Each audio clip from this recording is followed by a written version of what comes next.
worrying about money or worrying about, if you're going to get to pay bills or whatever it may be, it puts stress on you.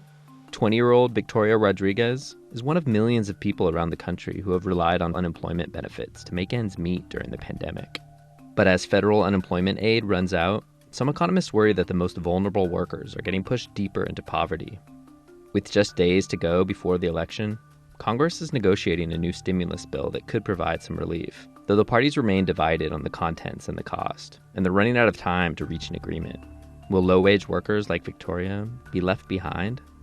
According to a new study by Columbia researchers, the stimulus check and $600 a week unemployment benefit provided by the CARES Act helped lift 18 million people out of poverty in April. But when the benefits expired in July, 14 million of those people fell back in August and September. There's a good reason to think that actually was really a key part in keeping the sort of initial downturn from being as bad as it could have been. Eliza Forsyth studies labor economics at the University of Illinois and has been looking at how unemployment aid like the CARES Act is affecting the labor market.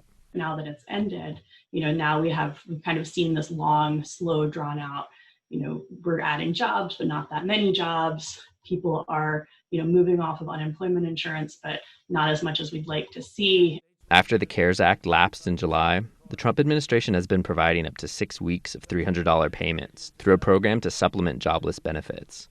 But it's been slow to reach people in certain states because of a drawn-out certification process or because of mailing delays. In other states like Texas, it's already run out.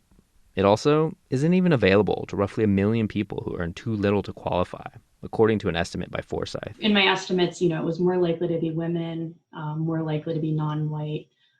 So people that are already tend to be more disadvantaged in the labor market and tend to be lower earning. Victoria is one of the millions of workers who didn't qualify for the $300 payments because she was receiving less than $100 a week in state benefits in Texas, where she lives. When the pandemic hit, she was working as a restaurant server in McAllen, making $2 an hour plus tips. She applied for unemployment when she got laid off in March.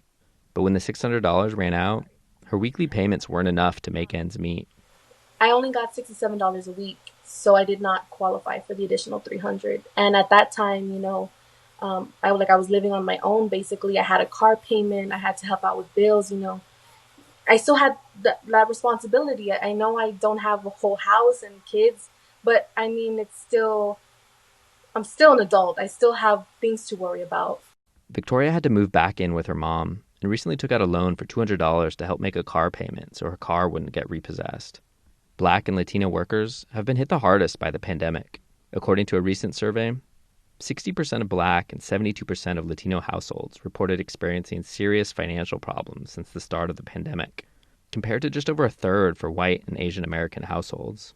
Economists are pretty much unanimous in agreeing that we need more stimulus and something needs to happen in order to get the economy back on track and also sort of help these people that are hurt from this through no fault of their own. The White House currently has a $1.8 trillion stimulus offer on the table, but it's unclear how close Congress is to a deal.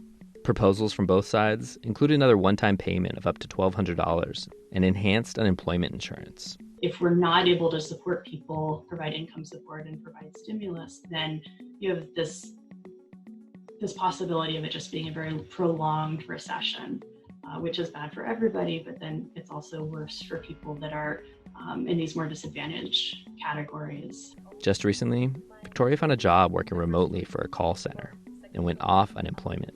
I feel like this is just something for me to make ends meet and not worry about when am I going to pay my bills or if I'm going to go, negative or I'm going to be in debt. After no major income since August, she received her first check from training this week. It's very difficult, but I feel like at the end of the day, it's not just me. It's so many other people. So many other people have it way worse than I do. And I know that it's something that we shouldn't be going through right now as a country.